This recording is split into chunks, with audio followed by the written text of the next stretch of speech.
Kuntum khaira ummah. Kamu umat Islam adalah umat terbaik yang dilahirkan untuk manusia, karena kamu menyuruh berbuat yang makruf dan mencegah dari yang mungkar. Allahu Allahu Allahu Allah.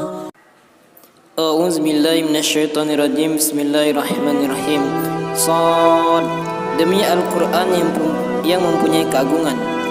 Sebenarnya orang-orang kafir itu berada dalam kesombongan dan permusuhan yang sengit.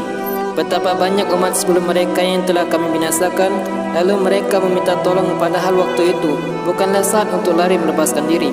Dan mereka heran karena mereka kedatangan seorang pemberi peringatan Rasul dari kalangan mereka. Dan orang-orang kafir berkata, ini adalah seorang ahli sihir yang banyak berdusta. Mengapa ia menjadikan Tuhan itu Tuhan yang satu saja? Sesungguhnya ini benar-benar suatu hal yang sangat mengherankan. Dan pergilah pemimpin-pemimpin mereka seraya berkata, pergilah kamu dan tetaplah menyembah Tuhan-Tuhanmu. Sesungguhnya ini benar-benar suatu hal yang dikehendaki. Kami tidak pernah mendengar hal ini dalam agama yang terakhir. Ini mengesahkan Allah, tidak lain hanyalah dusta yang diada-adakan. Mengapa Al-Quran itu diturunkan kepadanya di antara kita? Sebenarnya mereka ragu-ragu terhadap Al-Quranku, dan sebenarnya mereka belum merasakan azabku. Atau apakah mereka itu mempunyai perbendaharaan rahmat Tuhanmu yang maha perkasa lagi maha pemberi? Atau apakah bagi mereka kerajaan langit dan bumi dan yang ada di antara keduanya? Jika ada, maka hendaklah mereka menaiki tangga-tangga ke langit. Suatu tentara yang besar yang berada di sana dari golongan-golongan yang berserikat pasti akan dikalahkan. Telah mendustakan rasul-rasul pula sebelum mereka itu kaum Nuh, Ad, Fir'aun yang mempunyai tentara yang banyak, dan Samud, kaum Lut dan penduduk Aika. Mereka itulah golongan-golongan bersekutu menentang rasul-rasul. Semua mereka itu tidak lain hanyalah mendustakan rasul-rasul. Maka pastilah bagi mereka azabku. Tidaklah yang mereka tunggu melainkan hanya satu teriakan saja yang tidak ada bagiannya saat berselang. Dan mereka berkata, ya Tuhan kami, cepatkanlah untuk kami azab yang diperuntukkan bagi kami sebelum hari berhisab. Bersabarlah atas segala apa yang mereka katakan, dan ingatlah hamba kami Daud yang mempunyai kekuatan. Sesungguhnya dia amat taat kepada Tuhan. Sesungguhnya kami menundukkan gunung-gunung untuk bertasbih bersama dia Daud di waktu petang dan pagi. Dan kami tundukkan pula burung-burung dalam keadaan terkumpul, masing-masing amat taat kepada Allah. Dan kami kuatkan kerajaannya, dan kami berikan kepadanya hikmah dan kebijaksanaan dalam menyelesaikan perselisihan.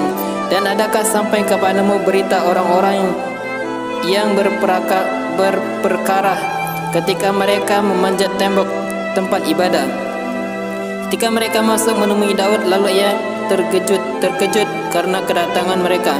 Mereka berkata, janganlah kamu merasa takut. Kami adalah dua orang yang berperkara, yang salah seorang dari kami berbuat zalim kepada yang lain. Maka berilah keputusan antara kami dengan adil, dan janganlah kamu menyimpang dari kebenaran, dan tunjukilah kami ke jalan yang lurus.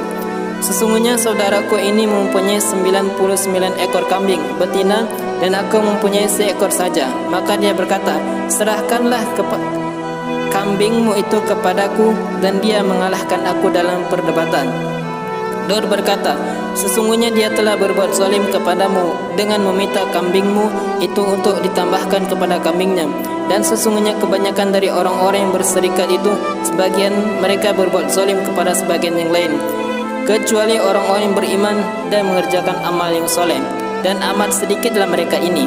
Dan Daud mengetahui bahwa kami mengujinya, maka ia meminta ampun kepada Tuhannya, lalu menyukur sujud dan bertaubat.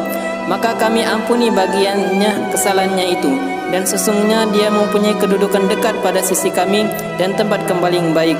Hai Daud, sesungguhnya kami menjadikan kamu khalifah, penguasa di muka bumi. Maka berilah keputusan perkara di antara manusia dengan adil, dan janganlah kamu mengikuti hawa nafsu, karena ia akan menyesatkan kamu dari jalan Allah.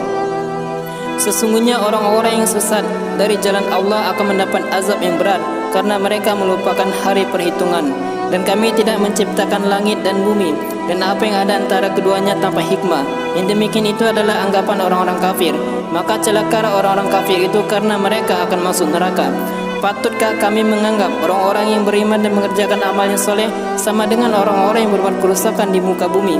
Patutlah pula kami menganggap orang-orang yang bertakwa sama dengan orang-orang yang berbuat maksiat. Ini adalah sebuah kitab yang kami turunkan kepadamu penuh dengan berkah. Sesungguhnya mereka memperhatikan ayat-ayatnya dan supaya mendapat pelajaran orang-orang yang mempunyai pikiran. Dan kami karuniakan kepada Daud Sulaiman, dia adalah sebaik-baik hamba. Sesungguhnya dia amat taat kepada Tuhannya. Ingatlah ketika dipertunjukkan kepadanya kuda-kuda yang tenang di waktu berhenti dan cepat waktu berlari pada waktu sore. Maka ia berkata, sesungguhnya aku telah mengutamakan kesukaanku kepada kuda pembawa kebaikan lebih dari mengingat ibadahku kepada Tuhanku, sehingga matahari melindungi dirinya dengan tirai malam. Bawalah semua kuda itu kembali kepadaku, lalu ia potong kaki dan leher kuda itu. Dan sesungguhnya kami telah menguji Sulaiman dengan satu kejadian, dan kami jadikan di tahta kebesarannya satu jasad yang tidak utuh. Kemudian ia bertaubat. Ia berkata, ya Tuhanku, ampunilah aku dan anugerahkanlah kepadaku kerajaan yang tidak dimiliki oleh seorang jua pun sesudahku. Sesungguhnya engkaulah yang maha pemberi. Kemudian kami tundukkan kepadanya angin yang bertembus dengan baik menurut kemana saja yang dikehendakinya. Dan kami tundukkan pula kepadanya setan-setan semuanya ahli bangunan dan penyelam, dan setan yang lain yang terikat dalam belenggu. Inilah anugerah kami, maka berikanlah kepada orang lain, dan tahanlah untuk dirimu sendiri dengan tiada pertanggungjawaban. Dan sesungguhnya dia mempunyai kedudukan yang dekat pada sisi kami dan tempat kembali yang baik. Shadaqallahul azim.